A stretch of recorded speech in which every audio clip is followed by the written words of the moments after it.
Hey Dreamers, Bryce here from Midnight Notion, singer-songwriter, musician, big fan of Metallica, but I have no idea what my favorite Metallica song is. Could it be the Unnamed Feeling? Let's use math to find out. Cue the intro. So Ted, give it to me now! For the best Metallica song!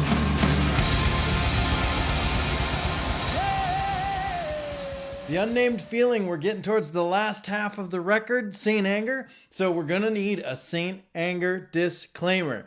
We know about the snare, get over the snare. We're gonna listen to it, you and me, together as best friends. I'm gonna analyze it, like really overanalyze it. So I'm gonna stop it a lot, not because of the copyright thing. This isn't a reaction channel. I'm gonna talk about every little piece of the song that I find interesting. And then I'm gonna grade it using the following criteria: composition, memorability, emotional response, instrumentation, and lyrics. Each category is a scale of 0 to 4 with a grand total of 20 possible points. We'll find out at the end of the video if this song has what it takes to get to the top 20.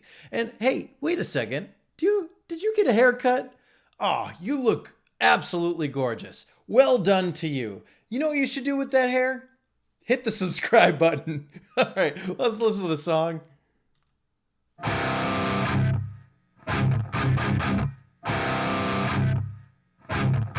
I want you to pay attention to this intro. First note, when I first decided to cover this song, I thought that was open notes, just strumming the low, but he's actually on the 2nd fret. This song is tuned down so friggin' low. The second note that I have is that I love the gradual build, how each instrument comes in after each section. So they play it through. This is just James. Now we're going to get each instrument building on top of each other. Now we got Kirk. Now we got Lars.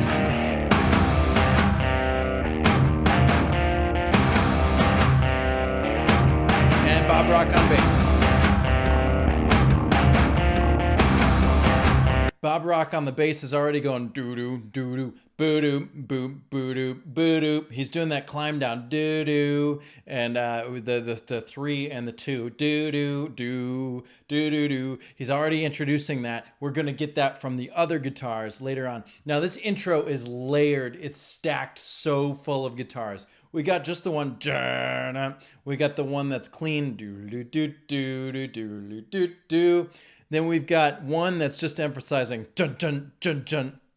We got the bass guitar, and then we're gonna get these cymbal mutes here. I don't know, I just love this build. It's such a cool build, and I think that this build up is perfect as is.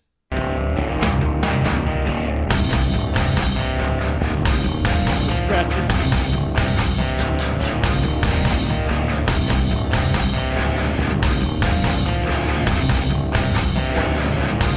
There's that wow. So now the guitars, instead of going 3-2 on the chord, and if you're on a guitar, I suppose that would be the 5th fret and the 4th fret, because 2nd fret is where we're staying on our home bass. That's our 1 of the key signature. They're actually bending the 4th fret up to the 5th fret. So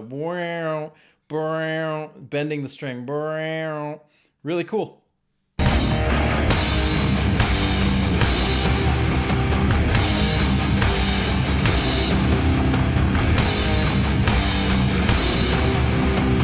I really appreciate what James is doing. I'm going to rewind it slightly because I want you to hear. He actually starts when they come into the hits. Brah, brah, he actually slides up, brah, and then goes brah, brah, brah.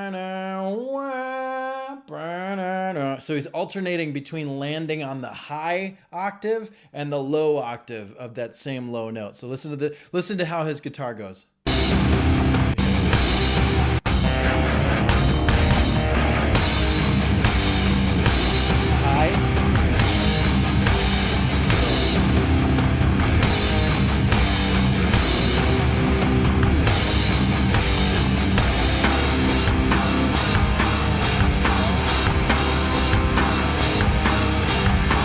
And I think on that last turn, he actually He actually goes higher up, and now we got been here before. I love this riff so much.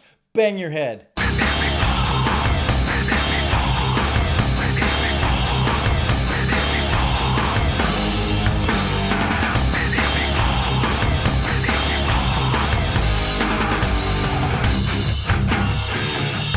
Now, in the single version, on the music video, they've chopped up this song quite a bit. From the they go right into the verse. In the record version, we've decided to do the verse riff first, kind of introduce it, jam it out a little bit. I think that this song really benefits from being shrunk down. Cut out all the repeats and go right to the most important part. So in my opinion, and you could check out my cover, Midnight Ocean has a cover on YouTube. Go check it out. I'll make sure the link is in the description. But in my cover, I do that exact same thing. I shrink it down. I cut straight to the point. So I think that that's what this song needs. But is it taking away from the song by just coming into the verse a little bit? I don't know. I think maybe yes, because it's a halftime feel, right? We've been jamming boop boop ka, boop boop ka, and now we're in boom boom boop ka, boom boom ka. So we kind of pulled back a little bit. We were grooving, we're going straight, now we're going halftime, and that kind of slows it down a little bit. And I think that this song really deserves that headbangy feel. So you can bang your head when the verse comes in. It's still that halftime feel, but when the singing is there, you got something new to pay attention to. So it doesn't like drop the energy. It still has that energy to it. And that's what I'm looking for. Been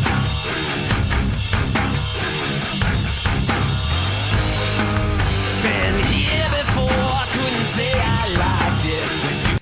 I want you to listen really close to what James is doing with his voice, because he's doubling up. Most artists do double their lead vocals, right? And what I mean by doubling is that you sing it once, you record it once, then you record it a second time, and you try to make it exactly the same. I would assume that a lot of the vocals on this record are doubled at some point.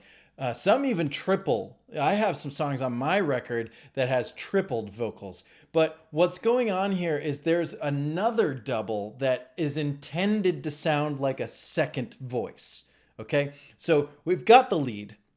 Been here before, couldn't say I liked it. But then we've got another vocal that's just going, here, say I liked it, start, down, and it's only emphasizing certain words, and they're kind of sporadic. They're not always at the end of a phrase. Really listen, you can hear the doubling in his voice. It's very magical. I start writing all this down. Just let me plug you into my world. Can't you help me be uncrazy? You, my world, help me uncrazy. It's kind of artistic if you think about it. They're picking just select words, just the poignant, like this is the point of the song, and they're doubling those. And it's pretty minor, but if you're listening really close, like if you're just casually listening, right? When I first put the CD in my little Discman, and I was listening with these dinky little headphones on my bed in middle school, right? I would not have noticed this. But now I can't unhear it whenever I listen to it. And as a matter of fact, in my cover, I did the same doubling just to make it sound like the original. So I'm just saying it's a really cool thing, and you can try it. Another thing to point out is the harmonies. The first verse, it's just the lead line, and then we're going to add a harmony on top of it the second time through. The second verse, we start with harmonies and we go lead second time through. So they're inverting again. You'll notice when we get there. Let's keep listening. Name this for me, keep the cold air, take the chill off of my life. And if I could, I'd turn my eyes to look inside to see what's coming. It comes alive, it comes alive. Okay, now this is something, I have a question for all of you drummers out there, because what the hell is going on with the drums at this part? All I can hear are the cymbals, maybe a kick drum. Is he just going boop boom, boop boop boom, boop boop boom, boop boop boom, right? He's just hitting the kick and he's riding on the because I can't hear what the drums are doing here. When you watch the DVD from the sessions, it's not a recording sessions, it's a rehearsal session.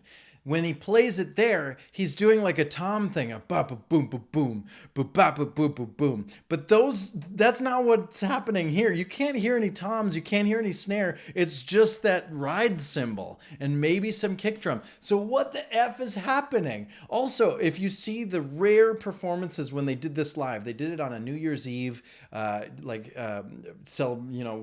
drop ceremony, whatever they call it, party show thing. I watched it once, and they like cut away randomly right before the where the F part. So, television. And there was a couple of other performances, I believe, in stadiums, but they don't play. I think they only play the song like a total of, 4 times or something like that. When you find those videos, he's doing something on the toms. So when I did my version, I decided that this part should be a tom part. But I just think it's interesting on the recording, like, what the hell is he playing? Comes alive, I die a little more. It comes alive, it comes alive. It comes alive each moment here. I die a little more. Ooh, I die a little more.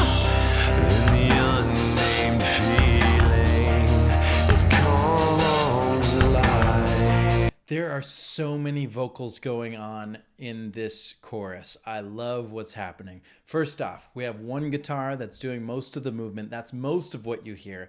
What Kirk is playing on top of that was very difficult for me to find out. I couldn't find any solid tabs that were actually really like, that's, you have to listen really close because most people are tabbing this thing wrong. I don't have the official book, but even sometimes those official tab books aren't correct.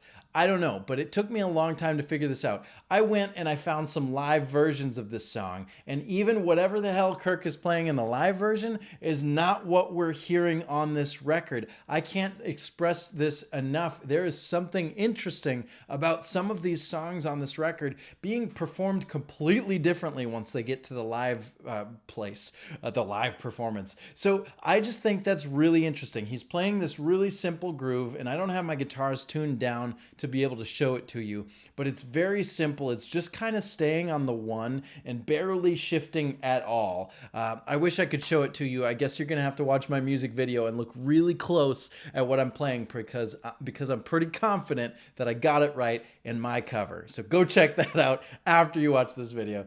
Then I wanted to point out his vocals. His vocals are really cool. It comes alive, but then there's all these harmonies. Comes alive, and then he's got some, like, you can hear every once in a while. You can hear like a yeah.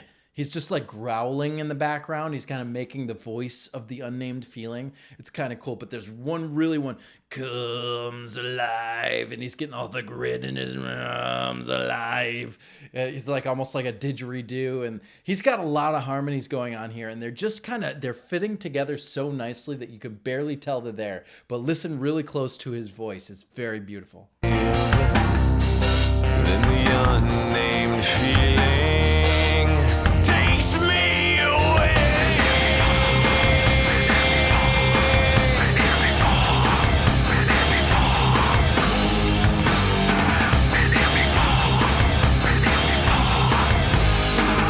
I'm frantic in your soothing arms. I cannot sleep in this down-filled world.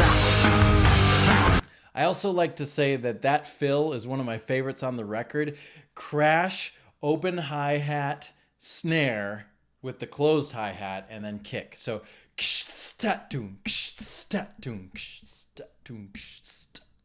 I know he only does it twice, but it's it fits with the it's a cool fill. I really like it. It's absent mostly from the live session or the studio session when they're rehearsing in the rehearsal video, and he doesn't play it much live, but it's a cool fill. Safety in this loneliness, but I cannot stand it anymore. Love the grit here. Cross my heart home not to die. Swallow evil, ride the sky. I lose myself in a crowded room. You fool,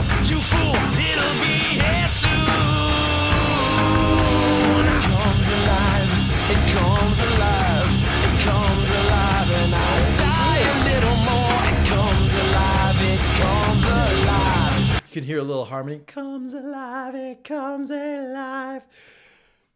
Fun. Comes alive each moment till I die a little more. Ooh, I die a little more. And the unnamed feeling, it comes alive. Comes alive, comes alive. There's a lot of layers to this. I want to let this next section play out because the build is so beautiful. So here's what I'm going to point out now. The drums, once again, this is only a 2-bar drum pattern, and it just repeats over and over and over. I would not be surprised if Lars only played 2 bars and they copy pasted it, because at this point in their career, they are Frankensteining, they're using Pro Tools. They can record with Pro Tools, they can cut and copy and paste things. And it's very simple, it's very easy. This drum pattern goes like this. Bukadum, bukadum, bukadum, bukadum.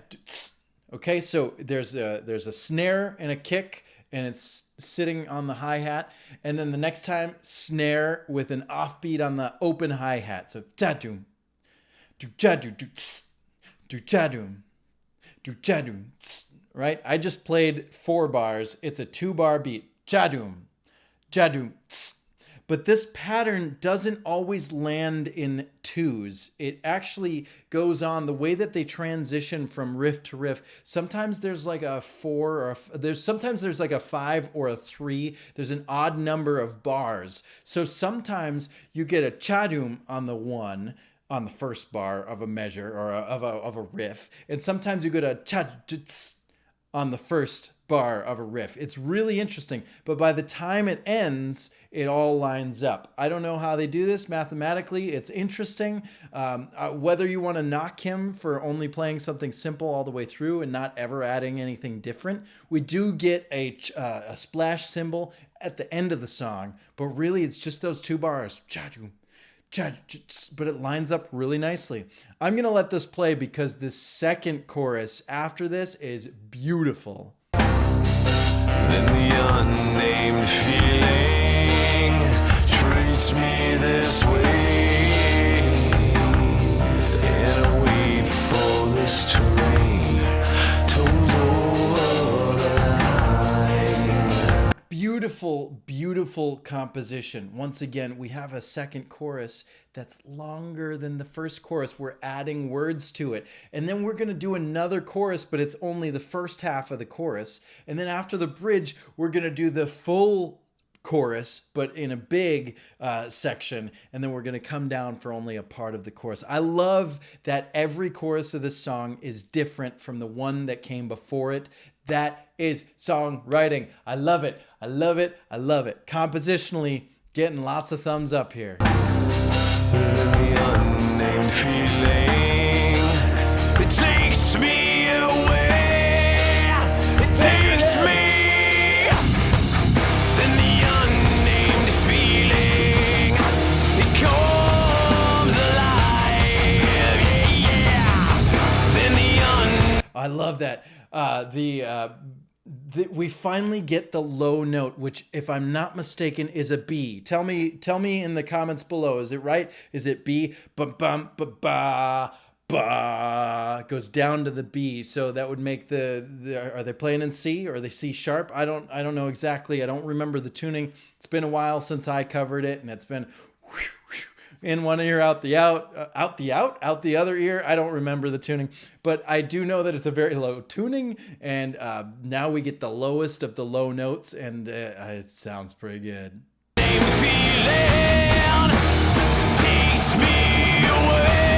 Straight.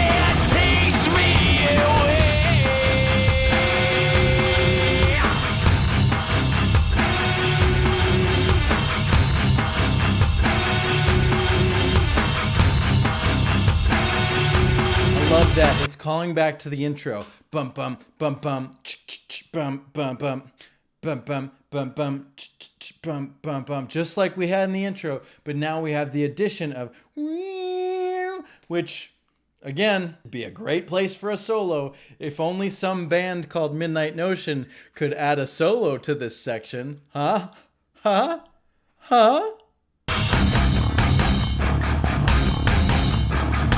Now we're reversing the intro, okay? So the intro, we built up from nothing. Now we're going backwards, all right? We had the main riff. Now we're doing the hits. It's going to transfer to the snare and tom. Dun, dun, dun, dun. And then it's going to be just the clean guitar. So we're reversing back. We're inverting the growth that we built from the beginning. So this is a really cool, interesting thing to me. We start off the song.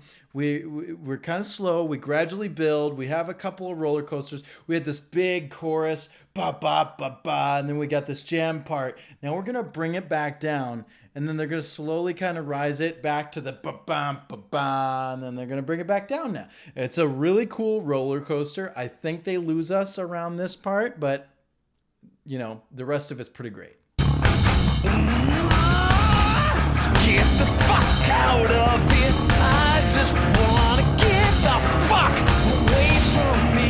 A rage, a glaze, I hurt, I hate it all. Why me? I cannot sleep with a head like this. I wanna cry, I wanna scream. I've always thought that was weird to go dun, psh, psh, to do the cymbal mutes there. It's like they're trying to finalize, okay, the drums are done playing for a little while, but it feels like forcing the ending. I don't know. Again, I don't know. The drum parts are pretty simple in this song. We have the hits with the cymbal mutes. We have the hits with the tom and the floor tom, or the floor tom and the snare. We have the straight pattern. We've got the verse pattern. We've got the chorus pattern, and pretty much everything else is copy pasted. We get a little bit here in the bridge after this that's new with some toms, but for the most part, we've heard all of what the drums can do in this song pretty much now. And so that's always been interesting. Also, question posing for those of you listening at home, who here hears the words, I rage, I glaze, and immediately gets hungry for donuts? Because as soon as I hear glaze, I'm like, I'm searching for donuts. I'm searching for donuts. If you know, you know. I rage, I glaze, I hurt, I hate. I wanna hate it all away.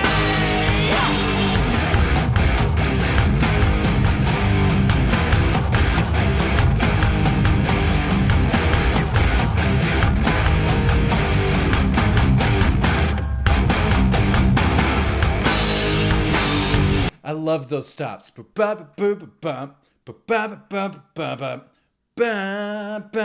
It's really, really great. So let's talk about it. Just one stop. Second time you add a second stop. And then the third time, it's just a straight hits. It's really great build. Really great build. I'm telling you guys, if you're writing songs at home, you can really actually use these tricks to make audiences interested in what you're doing. If you're repeating the same riff over and over and over and over again, you're gonna bore us. Give us a tag on the end. Give us a variation on the riff. Give us a new key. Go up to the 2. Go up to a different part of the key signature. Do something interesting. If you have a stop, try doing that stop a second time. If you do it only once all the way through the song, and then there's one section where you do it a second time, that's interest. You've created pattern, and now you've broken the pattern. And when you break the pattern, it creates interest. But you can only break the pattern once the pattern has been established. So you have to do it at least 3 times. Once is just a riff. Twice is a callback. 3 is a pattern. The 4th time you can break it, and then you've got our attention. That's songwriting. It's also comedy. It's also storytelling. It's also...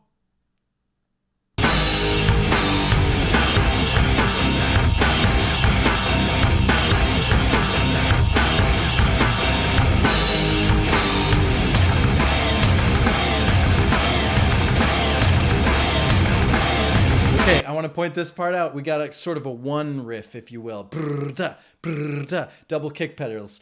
Look how they're going brr-ba, brr-ba. It's just a single hit. Brr-da, brr-da. They're going to add to that. Again, like I was saying, building on the riff. They're going to go brr-da, and then they're going to do two. Brr-da-da, brr-da-da. And then they're going to go brr-da-da-da-da. It's a really, really, really cool way to bring us back in. Nice done. Nice done? Nicely done. Then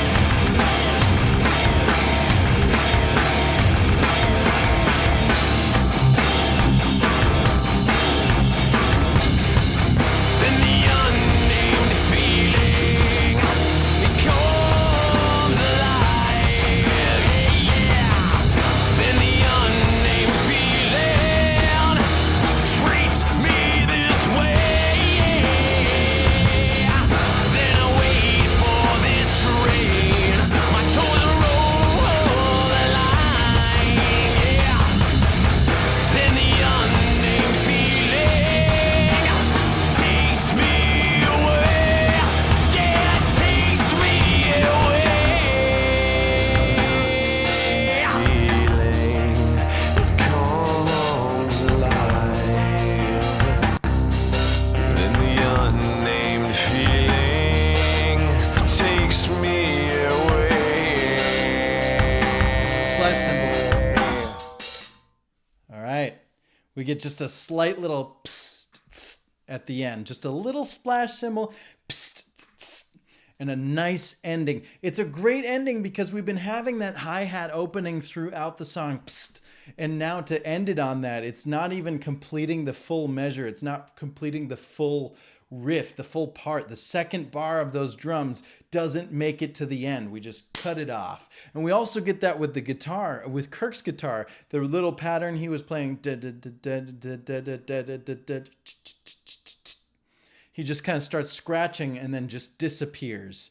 And all of the instruments disappear. None of them hit that last note. It's just just the drums. Cool ending, cool song. I like it a lot. I do have my problems with it, but it's a pretty solid song. So let's give it some points, shall we?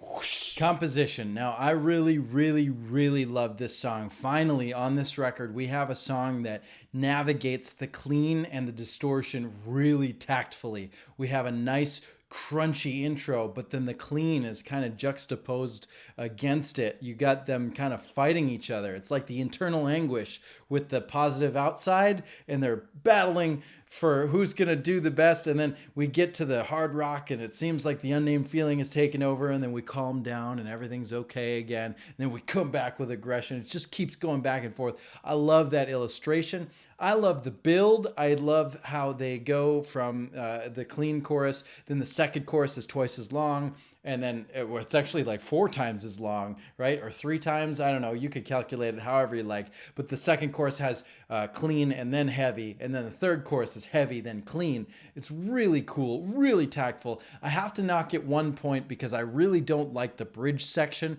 I think that the whole why me section, the whole get the F out of here, that section feels off. And I think that the unnamed feeling is meant to be off a little bit, but it makes it unlistenable to me. Not unlistenable as a whole, but it just makes it, I just don't like that section. So check out my cover. I cut out that section. I felt like the song could do better to go from the second chorus into a solo and then a little breakdown and then back into the chorus. That's what I chose to do. That's what I would like to see in the song. As a matter of fact, if you would like to see my version of how I think this song should be, I have that version. My cover, Midnight Notion, Unnamed Feeling. Check it out. Compositionally, I'm only knocking it 1 for that little section because the rest of it is pretty great. That's a 3.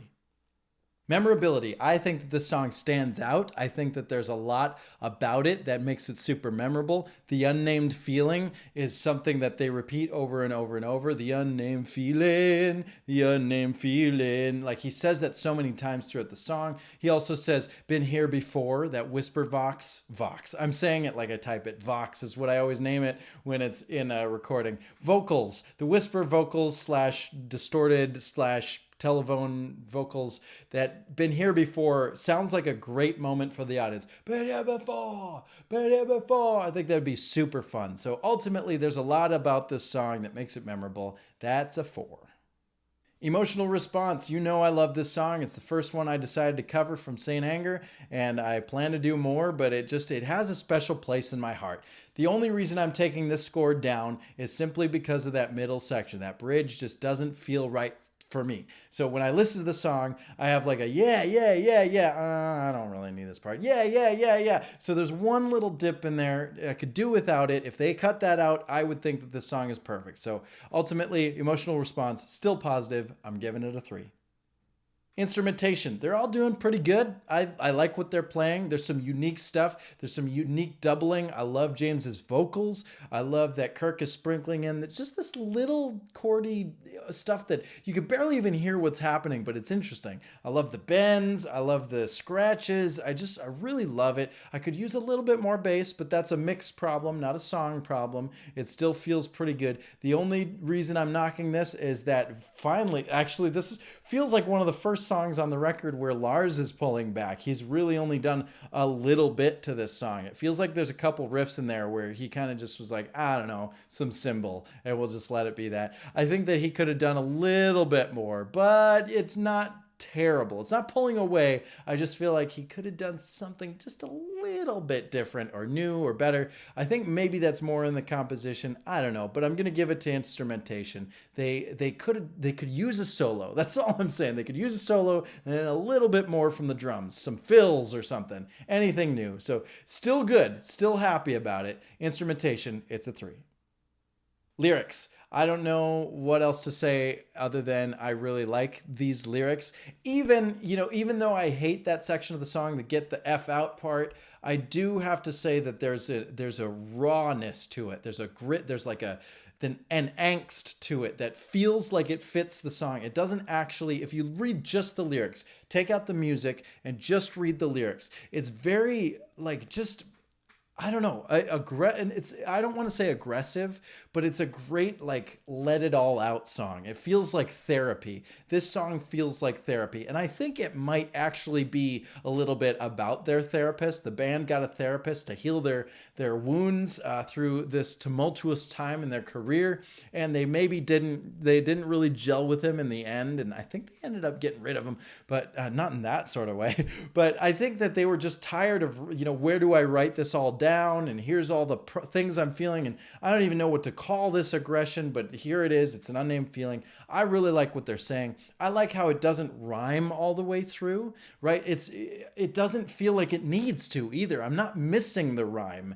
It's one of those rare cases where I don't need the rhyme. The song speaks for itself. The words speak for themselves, and it actually fits for me. So all the way through, there's no real unique poetry style, but the words have such depth and meaning, and they feel potent and they feel right. I really like them. So all in all, I can't knock it at all. Unnamed Feeling, lyrically, it's a 4.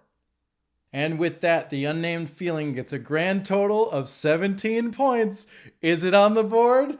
Holy Unnamed Feeling, it made it to 17th place, just barely squeezing in at the bottom. Everyone's gonna get mad at me for putting it above Fade to Black, but the math saith so. Don't get mad at me. You gotta add it up. Do the math. You might be surprised some of the songs you thought were really, really great might not add up when you do the math. This is how it added up. Unnamed Feeling, 17th place. That also means we're finally saying goodbye to the 3-way tie of Bad Seed, Carpe Diem, and Devil's Dance. They were sitting there for so long, but they're no longer on the top 20. So on the chopping block now is Damage Inc. Wow, finally a change. It's been a while. I did not anticipate a Saint Anger song making it up there. Wow. Now it's your turn. Tell me in the comments below, does Unnamed Feeling deserve to be on the top list? Is it on your top list? Tell me what point score you would give it using my method. I genuinely want to know. Maybe I'm crazy, maybe I'm not. Make sure you check out Midnight Notion. My music is available all over the internet, including that Unnamed Feeling cover. Make sure you watch it. Give me all kinds of love. I'd love. And make sure you hit that subscribe button, because tomorrow, you and I, we're going to purify you and I. Thanks for watching. See you then.